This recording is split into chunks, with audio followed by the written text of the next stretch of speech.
Hi അസ്സലാമു അലൈക്കും. എനിക്ക് ഓർമ്മ വെച്ചത് മുതൽ എൻ്റെ ഓർമ്മയിൽ ഞാൻ എൻ്റെ വാപ്പച്ചിനെ ആദ്യമായിട്ട് കാണുന്നത് 4ാം ക്ലാസ്സിൽ പഠിക്കുമ്പോഴാണ്.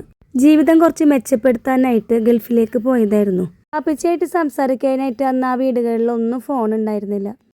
ആദ്യമായിട്ട് നേരിട്ട് കണ്ടപ്പോൾ പറയാൻ പറ്റാത്തൊരു സന്തോഷവും സങ്കടവും ഒക്കെ ആയിരുന്നു. ഓട്ടോയിലൂടെ കണ്ടുള്ള പരിചയം മാത്രമേ ഉണ്ടായിരുന്നുള്ളൂ. 40 ദിവസത്തെ ലീവിന് അന്ന് വന്ന് പോയിട്ട് പിന്നെ വാപ്പച്ചി വന്നത് 6ാം ക്ലാസ്സിൽ പഠിക്കുമ്പോഴാണ്. ഇന്ന് വാപ്പച്ചി പോയിട്ട് അറ്റാക്കായിട്ട് മരിച്ചെന്നുള്ള വാർത്തയാണ് പിന്നെ ഞാൻ കേട്ടത്.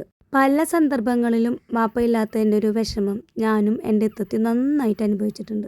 ഉമ്മച്ചിയും ബന്ധുക്കളും എല്ലാവരും ഒരുപാട് സ്നേഹം വാരി കോരി തരുന്നുണ്ടെങ്കിലും വാപ്പയില്ലാത്ത ആ ഒരു ദുഃഖം ഒരു വേദനയായി തന്നെ അവിടെ കിടന്നു.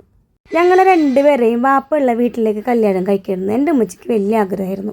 എനിക്ക് 2 മക്കളായപ്പോൾ എൻ്റെ വലിയൊരാഗ്രഹമായിരുന്നു എൻ്റെ 2 മക്കളും ഉമ്മയുടെ സ്നേഹത്തോടൊപ്പം വാപ്പയുടെ സ്നേഹം നന്നായി തന്നെ അറിഞ്ഞു വളരണം എന്നുള്ളത്. അവരെ ബൈക്കിലൊക്കെ കറങ്ങാൻ കൊണ്ടുപോയി അവർക്ക് ഇഷ്ടപ്പെട്ടതൊക്കെ വാങ്ങിച്ചു കൊടുത്ത് അവരുടെ വിഷമങ്ങളൊക്കെ കേട്ട് അങ്ങനെ ഒരുപാട് സ്വപ്നങ്ങൾ ഉണ്ടായിരുന്നു എനിക്ക്. പക്ഷേ ഉണ്ടല്ലോ, എന്നെക്കാളും ചെറിയ പ്രായത്തിൽ തന്നെ എൻ്റെ മക്കൾക്ക് അവരെ വാപ്പാനെ നഷ്ടപ്പെട്ടു. എൻ്റെ മോനൊന്നും പറയില്ലായിരുന്നെങ്കിലും എൻ്റെ മോള് ചെറുപ്പത്തിൽ ഇടയ്ക്കിടയ്ക്ക് പറയായിരുന്നു അവളെ ഫ്രണ്ട്സിന് എല്ലാ ഇഷ്ടപ്പെട്ട സാധനങ്ങളും അവരെ വാപ്പാരാണ് വാങ്ങിച്ചു കൊടുക്കാറ്, അവർക്ക് അവരെ വാപ്പാനെ ഒരുപാട് ഇഷ്ടമാണെന്നൊക്കെ. ഇതൊക്കെ കേൾക്കുമ്പോൾ ഞാൻ അവളെ സമാധാനിപ്പിക്കുമെങ്കിലും ഈ വിഷമങ്ങളിലൂടെയൊക്കെ കടന്നുപോയതുകൊണ്ട് അവൾ പറഞ്ഞതൊക്കെ എനിക്ക് നന്നായി മനസ്സിലാവാൻ സാധിക്കും.